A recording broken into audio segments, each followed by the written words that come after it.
இயேசு வல்லவர். இயேசு நம்முடைய வாழ்க்கைக்கு போதுமானவர். இயேசு நம்முடைய வாழ்க்கைக்கு போதுமானவர். ஒரு மனிதர் உலகம் முழுவதையும் ஆதாயப்படுத்திக் கொண்டாலும் தன்னுடைய ஆத்மாவை நஷ்டப்படுத்தினால் லாபம் ஒன்றுமில்லை.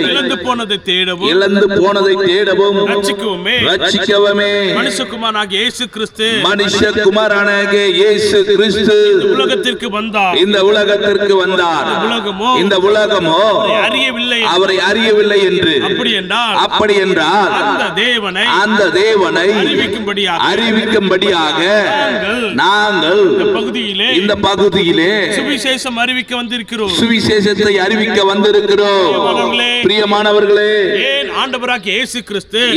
ஆண்டவராகிய இயேசு கிறிஸ்து இந்த பூமிக்கு வர வேண்டும். ஒன்றை நான் உங்களுக்கு சொல்லுகிறோம்.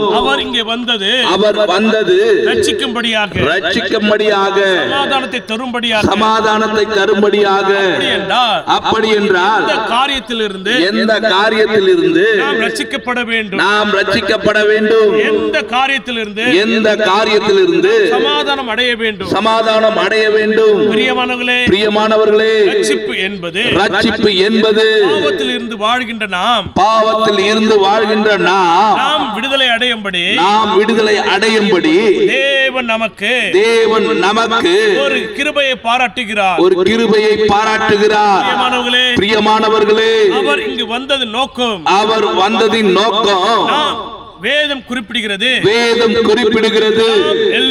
நாம் எல்லோரும் பாவம் செய்தது நிமித்தம் தேவ மகிமையை அற்று போனோம். பிரியமானவர்களே, மனுஷனை செம்மையானவனாக உண்டாக்கினார். ஆனால் அவர்களோ அநேக உபாய தந்திரங்களை தேடிக் கொண்டார்கள் என்று. பிரியமானவர்களே, உபாய தந்திரங்கள் என்றால் என்ன? அநேக உபாய தந்திரங்கள் என்றால் என்ன? பாவமான காரியங்கள் நாம் செய்கின்ற பாவம் நமக்கு தேவனுக்கு மிகப்பெரிய இடைவெளியை உண்டாக்குகிறது என்று நாம் நிச்சயம் அறிந்து கொள்ள வேண்டும். நாம் செய்கின்ற பாவம் நாம் அனுபவிப்பது மாத்திரமல்ல, பிள்ளைகள் அனுபவிக்கும், நம்முடைய பிள்ளைகள் அனுபவிக்கும், பிள்ளைகளுடைய பிள்ளைகள் அனுபவிக்கும். வேதம் குறிப்பிடுகிறது. தலைமுறையாக அந்த சாபோ தொடர்ந்து பிடிக்கும் என்று நீதிமொழி புஸ்தகத்திலே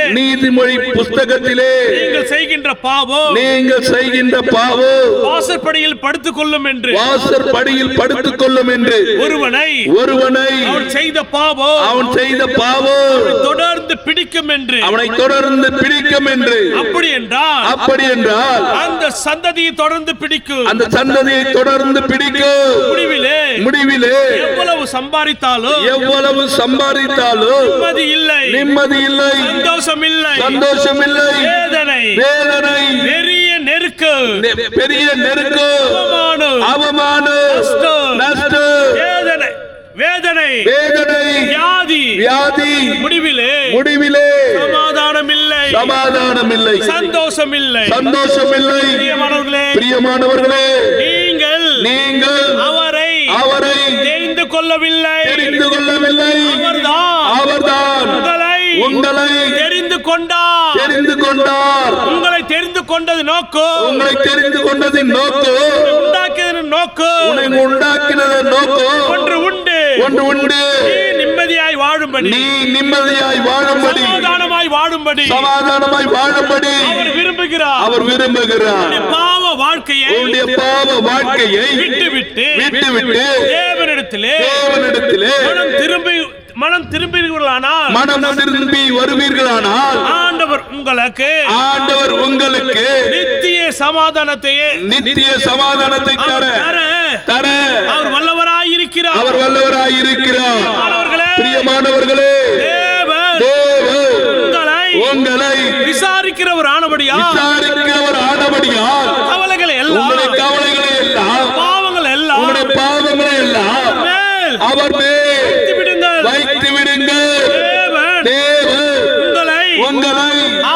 ஆசீர்வதிப்பார். ஆசீர்வதிப்பார். நீங்கள் செய்ய வேண்டியது நீங்கள் செய்ய வேண்டியது ஒன்றே ஒன்றே ஒன்று.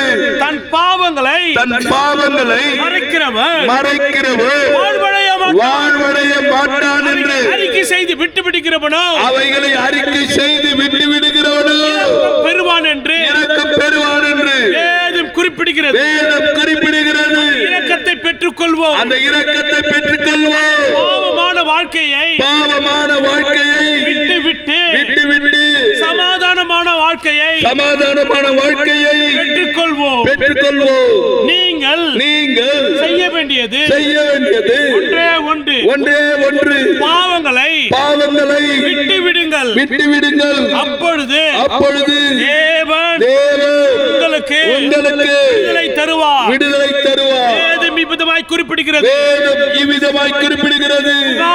குமாரன் உங்களுக்கு விடுதலை தருவாரானால் உங்களுக்கு விடுதலை, சமாதானம், சந்தோஷம். அந்த வார்த்தையை ஆண்டவர் உங்களுக்கு தர வல்லவராயிருக்கிறார். பிரியமானவர்களே, தேவன் உங்களுக்கு இலவசமான ரட்சிப்பை தர வல்லவராயிருக்கிறார். பிரியமானவர்களே, நீங்கள் எவ்வளவு பாவம் செய்தாலும் அது உங்களுக்கு சுமை. வேதம் குறிப்பிடுகிறது. வருத்தப்பட்டு பாரம் சுமக்கிறவர்களே, நீங்கள் எல்லோரும் என்னண்டைக்கு வாருங்கள். நான் உங்களுக்கு இளைப்பாறுதலை தருவேன் என்று ஆண்டவர் உங்களை அன்போடு அழைக்கிறார். நீங்கள் மனம் மாற வேண்டும். நான் உங்களுக்கு மதம் மாற வேண்டும் என்று குறிப்பிடவில்லை. மனம் மாற வேண்டும். பாவமான மனம் மாற வேண்டும். மனம் மாறினால் புது வாழ்வு, சந்தோஷம், புது நிம்மதி, புதிய விடுதலை ஆண்டவர் உங்களுக்கு கொடுக்க அவர் வல்லவராயிருக்கிறார். பிரியமானவர்களே, இந்த தேவன் என்றென்ற முள்ள சதா காலங்களிலும் நம்முடைய தேவன் மரண பரியந்தமோ நம்மை நடத்த அவர் வல்லவராயிருக்கிறார். தேவன் உங்களை அன்போடு அழைக்கிறார். இயேசு கிறிஸ்துவின் இரத்தம் சகல பாவங்களை நீக்கி உங்களுக்கு புது வாழ்வை தருவாராக. நம்பிக்கை தருவாராக. புதிய ஒரு நம்பிக்கையை தருவாராக. ரட்சிப்பை தருவாராக. புதிய ஒரு ஆசீர்வாதத்தை தருவாராக. நீங்கள் எதிர்பார்க்கிற காரியம் உங்களுக்கு ஜெயமாய் மாறுவதாக. நீங்கள் செய்ய வேண்டியது ஒன்று. பாவமான வாழ்க்கையை விட்டுவிட்டு சந்தோஷமான வாழ்க்கையை தேவன் கொடுக்கிற வாழ்க்கையை பெற்றுக்கொள்ளுங்கள். ஆண்டவர் உங்களை ஆசீர்வதிப்பாராக.